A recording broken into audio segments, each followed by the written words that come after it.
Hello everyone, welcome back to Lyneworth and Millhampton. As promised, little talk about the lift-out section. Now it's been a little bit of while coming this because it's been a little bit problematic. I have took some other videos which I've sort of scrapped now, so I'm just going to do more of a review of what we've done rather than go through because it did cause me some headaches. So what you can see here is this is where the two tracks come across out of the fiddle yard, the up and down main, and they cross over here and go into this side, which is into the station, and the TMD, which is all down this side. So we needed to put a bridge across here. Now then, two ways of doing it. First one was just a simple lift out section. Second one, we could put hinges on it and have it a lift up section. Not being 100% on joinery skills, I decided hinges were probably going to be a bit problematic, so I went straight for the lift out section. Now, what I did find was these. These are the legacy connectors, and they have the male which is dropped in here and a female which is on the board on top, and they should connect the power. Now these, I am going to point out, these were never intended for this purpose, but I thought I'd give it a go. Pop them in, wired them up. Unfortunately, the problem with those in this case is that there isn't enough pressure down. We would have to really screw down the top tight to make the connection work. Didn't have that pressure on it, so I had to scrap that. So I've left these in. These are not wired up. They are just there as locators. We did the same on the other side, and again, didn't work because of the connection, the problems with connecting it. So back to the drawing board, and as you can see here, I decided good old-fashioned male and female block connectors. Okay, so we've got the black in, the red in, we've got the blue and brown for the accessory bus here, because of course on the section here we do have two sets of point motors. So we've blocked up here to support it. That's nice and firm and screwed on there. Which will take all the weight nice and comfortably. And then I've used these little catches. They're a couple of quid from B&Q, and they work actually really, really well. What they do is, as you probably know, is there's a piece on the other thing which goes in there, and that holds it in place. But as you can see, there's a bit of sideways movement, so it allows me to locate it straight on here.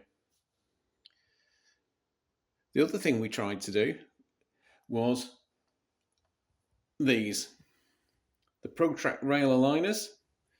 And as you can see, and you'll see better when we get the piece in, they go onto here. And then there's the matching piece that goes onto the lift out section itself. So here's the gap. So where's the lift out section?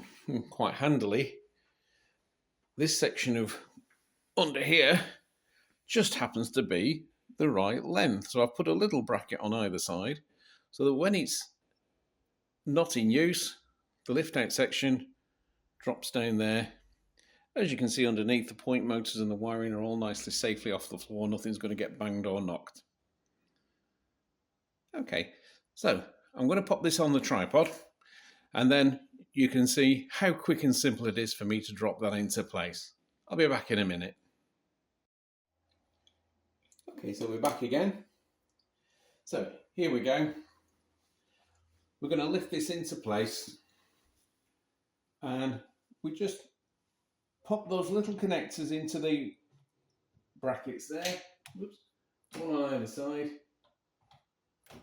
And we gently press down, and that pulls it straight in, and look how firm that is. That is moving nowhere. Okay. Now then, let's just grab this over here. So you can see what we're looking at underneath. Oh, I think we're going to need the lights on here, aren't we? Just let me get my light. There we go. So you can see these little connectors in action now, and that's holding it rock solid there. And of course, we just need to connect the two wires to join the circuit up. Now let me have a look on top. Let me show you on top. And what you'll see here is the protract aligners. And you can see what I've done is the one on this side, I've done it slightly past the joint so that it comes down to rest on this side. And I've done that with all of them.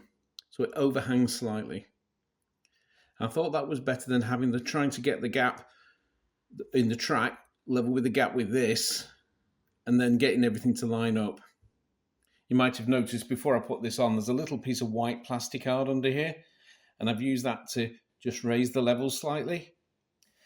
And also, you can't really see it on there, but trust me, there's a little piece of black plastic card.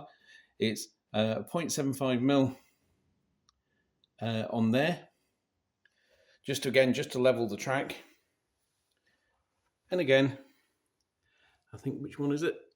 Yeah, both of these. One there and one there. We've got the little black plastic card. Doesn't show. And it just means that the lines on the track, the levels of the track are virtually spot on. A little bit of a lip on that one, not too much. But there we go. There's the crossover. Now, I've also set the points to change at the same time on this one. They're Cobalt IP digital points, and I've set them both with the same point number. So when I press, because obviously with this being a crossover, if it was going to be in use, both points are going to be changed at the same time. So only one press of the button and they both open and they both close. There we go. So really, really chuffed with that. At the end of this video, I'll put a little bit of I'll put a little piece of video on there, which is the first running of the trains over, so you'll be able to see that. Now my question now, we're all complete. We've got the complete circuit, so we can go all the way around and through the station area. We've got the TMD there. You can see the ramp at the back, which goes up to the next level. Comes down, comes around. And here we've got the fiddle yard. All looking at quite a few bits and pieces in there today. Loco-wise, what have we got? Oh, a couple of Class 37s there. Coal sector and steel sector. And then we've got the tip hook wagons with the steel there, and the GBRF ones there. I also had some of these coaches out just to test them over the bridge section. Okay, you can see there at the back. This is basically cut sections of wallpaper, which are going to form like a brickwork. So at the back of the fiddle yard, although I'm not going to the fiddle yard's not going to be really scenic, I didn't want it just to look as though I'd forgotten about it either. So that was quite a quick, easy way to do it. And here you see one of the pillar supports that will support the upper level. I had a little experiment about wrapping the the brick paper around that, and it actually looks really good actually. Also done it with a square one, because obviously we'll need a bigger, heavier supports across the back. So I'll do several of these. In case you were wondering, that's where they'll go. The little gaps in the wallpaper is where the supports will go. Anyway, so my question now is, where do I go? Do I start with the upper level now, or do I do some more modelling?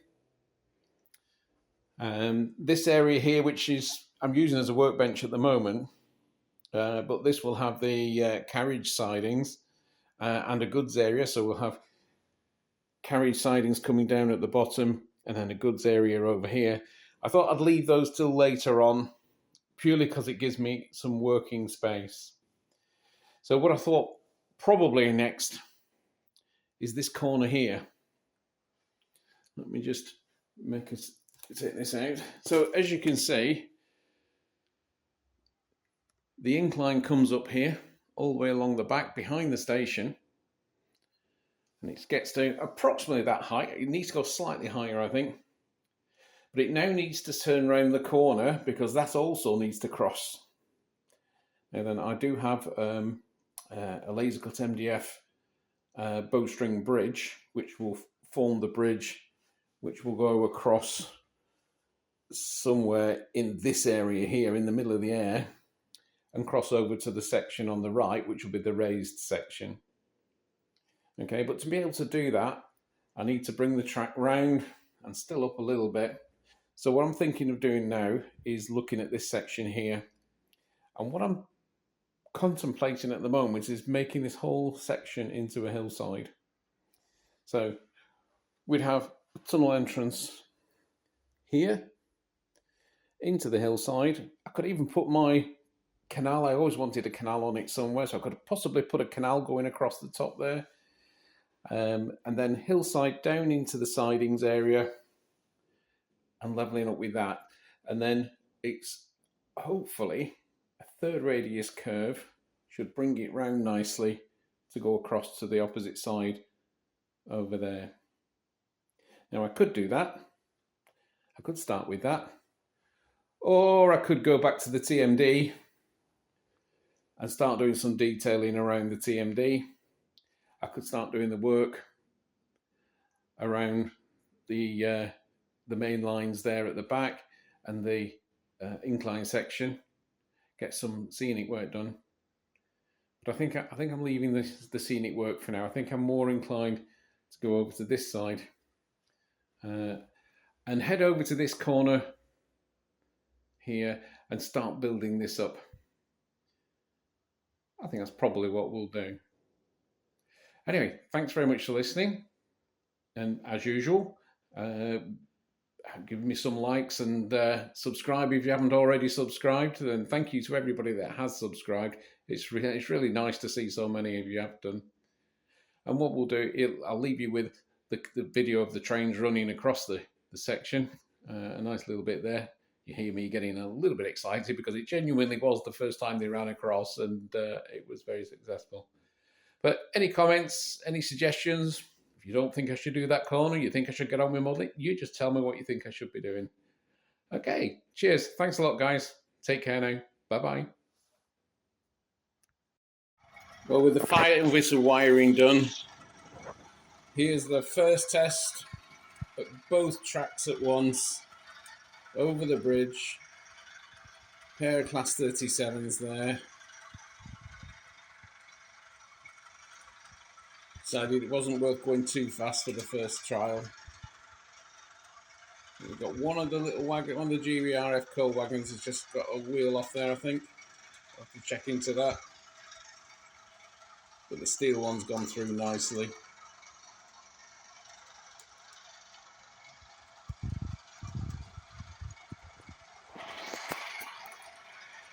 Brilliant. Feel so chuffed. It's been a long journey getting that done, but I'm really chuffed with it now.